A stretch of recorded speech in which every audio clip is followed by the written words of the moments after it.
שלום חברים, הסרטון הבא הולך להשאיר אתכם בהלם טוטלי. תראו את הסרטון ונדבר אחר כך. I do think that there needs to be sort of an honest broker, a centralized command and control organization that really brings together the public-private sector, both on a global approach and also on a local approach. Thank you. Yes, I agree. And I wanted to speak to the point about having the honest broker. And I think in this regard, the United Nations fits the bill. I think a complementary tactic, too, is to tap faith-based organizations and civil society and other institutions to recruit them also to basically, almost at a grassroots level, continue to basically have the integrity of the information. It's important that the UN and WHO remain very clear, but when they challenge governments directly, they often get into this issue of sovereignty. And so I think it's really important not to have that as the only response. I think it's really critical to think about soft power influence. As important background for this discussion, we want to start the meeting by viewing this news story that just aired on Global News Network.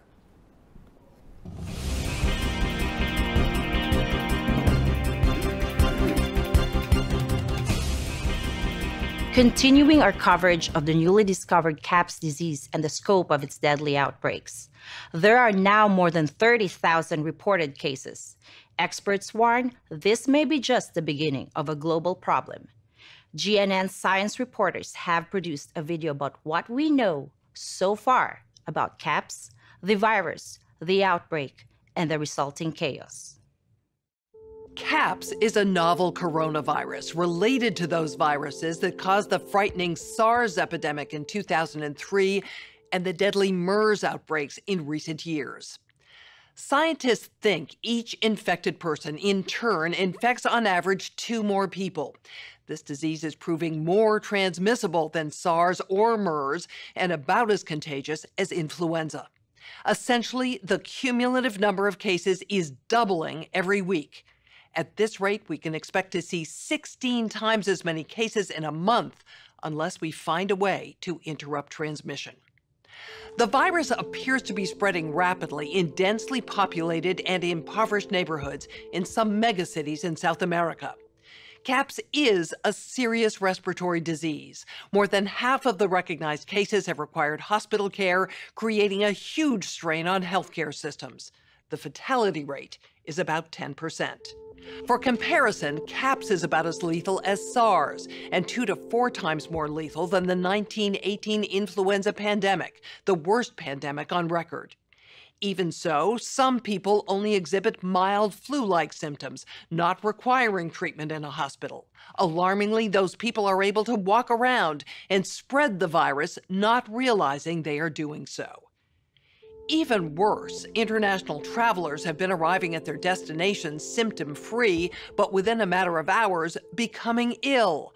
Travel-related cases have blossomed into outbreaks in a number of locations and have quickly grown faster than health authorities could respond and contain them.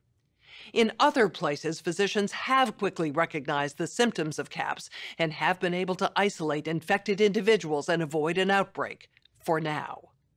Global public health experts are very concerned about this disease because it appears the virus is readily transmitted through the air from person to person. Essentially, all people are susceptible.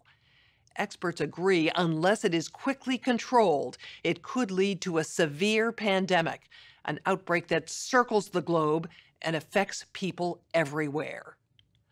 Models developed by leading public health authorities indicate a CAPS pandemic could lead to an outcome worse than the 1918 influenza, which killed 50 to 100 million people worldwide. Given the global population is 4 times larger than it was in 1918, if these models prove accurate, we could be looking at hundreds of millions of deaths over the next year or 2. The outcome of the CAPS pandemic in Event 201 was catastrophic. 65 million people died in the first 18 months. The outbreak was small at first and initially seemed controllable, but then it started spreading in densely crowded and impoverished neighborhoods of megacities, From that point on, the spread of the disease was explosive. Within 6 months, cases were occurring in nearly every country. The global economy was in a free fall. The GDP down 11%. Stock markets around the world plummeted between 20 and 40% and headed into a downward cycle of fear and low expectation. Businesses were not borrowing, banks were not lending. Everyone was just hoping to hunker down and weather the storm. Economists say the economic turmoil caused by such a pandemic will last for years, perhaps a decade. The societal impacts, the loss of faith in government, the distrust of news, and the breakdown of social cohesion could last even longer. The line between disinformation and misinformation is not always an easy one to find. Governments need to be willing to do things that are out of their historical perspective, or for the most part, it's really a war footing that we need to be on. It can happen quickly. A Marshall-type plan, don't mean to say that exactly, but a Marshall plan that can go into effect can stimulate a change very quickly. The distrust relates to the health system more generally. A step up from the part of the governments on enforcement actions against fake news. I think a couple of things we have to consider are, even before this began, the anti-vaccine movement was very strong, and this is something specifically. אז מה אתם אומרים, חברים? ראיתם את הסרטון? אז איפה הפאנץ' ליין? הסרטון הזה צולם 6 שבועות לפני שהתחיל המקרה הראשון בסין, לפני שמישהו בכלל חשב על הקורונה. היה כנס שהשתתפו בו ראשים מכל המדינות, כולל ארגוני תרופות, כולל חברות תרופות, כולל ארגונים של בנקים בעולם. ומי מימן את הכנס הזה? מי אחד המפעילים של הכנס הזה? קרן מלינדה וביל גייטס, שני החברים שלנו.